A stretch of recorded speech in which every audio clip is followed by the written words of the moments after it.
ভাত রাইস, শেষে চলে যাও, হয় ইংরেজি কি? ইজ। রান্না করা, কুক, কুকের থার্ড ফর্ম দাও, কুকড।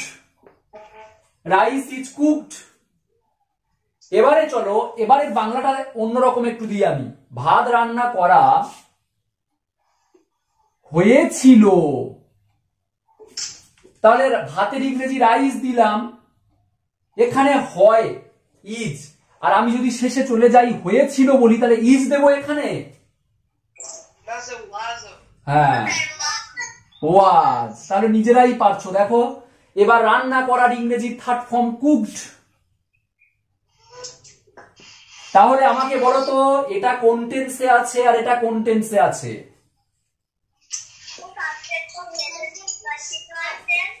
এই কন্টিনিউ কোথায়? কন্টিনিউ থাকলে তো আইএনজি থাকবে ভার্বের সাথে। সিম্পল প্রেজেন্ট, এটা সিম্পল প্রেজেন্ট টেন্সে আছে আর এটা সিম্পল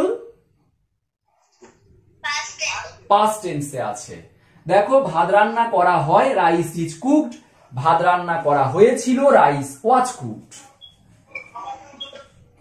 আরেকটা সেন্টেন্স বলো।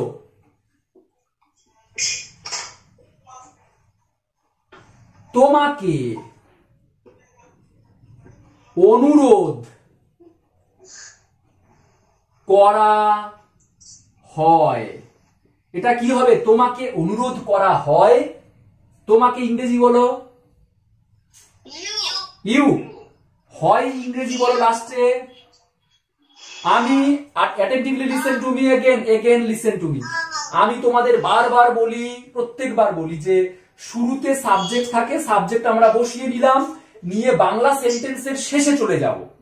সেই জন্য তোমাকে ইংরেজি ইউ বসে আমরা হয়টা দেব, হয় ইংরেজি আর। এবার অনুরোধ করা ইংরেজি কি? রিকোয়েস্টের ক নম্বর ফর্ম? রিকোয়েস্টেড, এটা থার্ড ফর্ম দিয়েছি। তাহলে ইউ আর রিকোয়েস্টেড মানে তোমাকে অনুরোধ করা হয়। আচ্ছা, এবারের বাংলাটা আমরা পাস্ট টেন্সে লিখছি। দেখো পাস্ট টেন্সে কি হবে? তোমাকে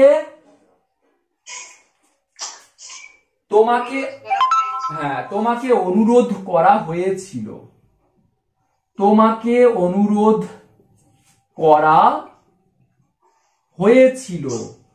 তাহলে তোমাকে ইংরেজি ইউ, শেষে চলে যাও, হয়েছিল ইংরেজি কি দেব? অ্যামিজার তো হয়, আর হয়েছিল বললে কি দেব? ওয়্যার। ওয়াজ বা ওয়্যার, ইউর পরে ওয়াজ হয় না, ওয়্যার, ইউ ওয়্যার। আর অনুরোধ করার ইংরেজি কি? Requested third form requested. তাহলে দেখো, ইউ আর রিকোয়েস্টেড, তোমাকে অনুরোধ করা হয়। ইউ ওয়্যার রিকোয়েস্টেড, তোমাকে অনুরোধ করা হয়েছিল। একটা জিনিসের জাস্ট তফাৎ, এখানে অ্যামিজার হচ্ছে আর এখানে ওয়াজ ওয়্যার হচ্ছে। মানে হয় বললে অ্যামিজার আর হয়েছিল বললে ওয়াজ ওয়্যার। ক্লিয়ার? তাহলে এটা সিম্পল প্রেজেন্ট, এটা হলো সিম্পল প্রেজেন্ট টেন্স আর এটা সিম্পল পাস্ট টেন্স। চলো আর টু টাইপস বলবো, এই সেন্টেন্স দিয়েই করছি আমি। ভাত রান্না করা, আগে আমাকে বলো তো কোন টেন্সে আছে? ভাত রান্না করা হচ্ছে এখন, প্রেজেন্ট কন্টিনিউ। তাহলে চলো ভাতের ইংরেজি আগে বসাও, ভাত রাইস, শেষে চলে যাও, হচ্ছে ইংরেজি বলো ইজ, আর হচ্ছে বিং। রান্না করা ইংরেজি কুকের ক নম্বর ফর্ম? কুক। এই সিনজিনি বুঝতে পারছো? Rice is being cooked. এবারে চলো, ভাত রান্না করা হচ্ছে, এটাকে যদি পাস্টে বলি কি হবে তোমরা নিজেরাই বলো। ভাত রান্না করা হচ্ছে, এটা পাস্টে বললে তাই হয়েছিল, কেন বলবো? হচ্ছে তো, হচ্ছিল না। ভালো করে শোনো, এই কার মিউট করো তো, একটু সাউন্ড আসছে। আগে আমারটা শুনে নাও, তারপরে অন করবে।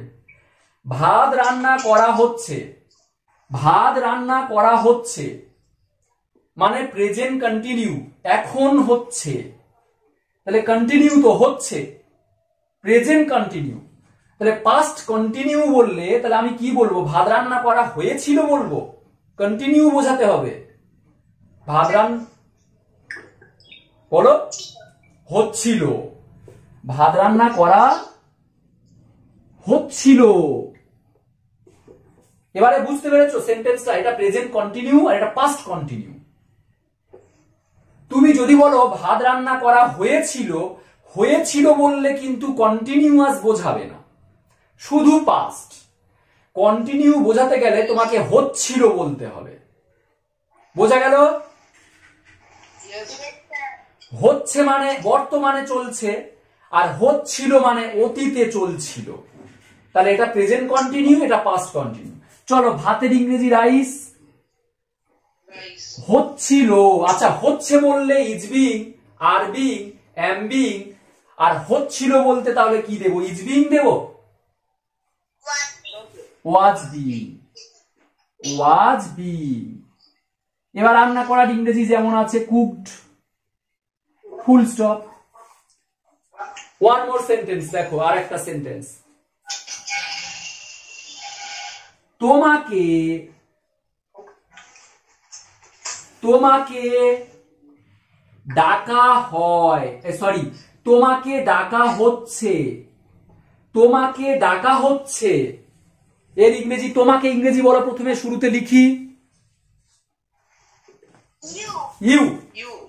আচ্ছা ইউ। হচ্ছে ইংরেজি বলো, হচ্ছে আর বিং। ডাকা কল, কলের ক নম্বর form? Third form. You are being call, you are being call, তোমাকে ডাকা হচ্ছে।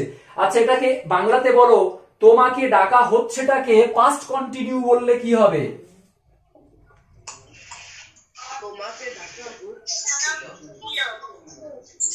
তোমাকে ডাকা হচ্ছিল। তাহলে তোমাকে ইউ, হচ্ছে বলতে আমরা আর বিং দিয়েছি এখানে, আর হচ্ছিল বলতে তাহলে কি দেব? আর বিং দেব ইউর পরে, ওয়্যার বিং। আর ডাকা ইংরেজি কল, কলের থার্ড ফর্ম কল্ড দিয়ে দাও, ব্যাস। তাহলে এটা হলো।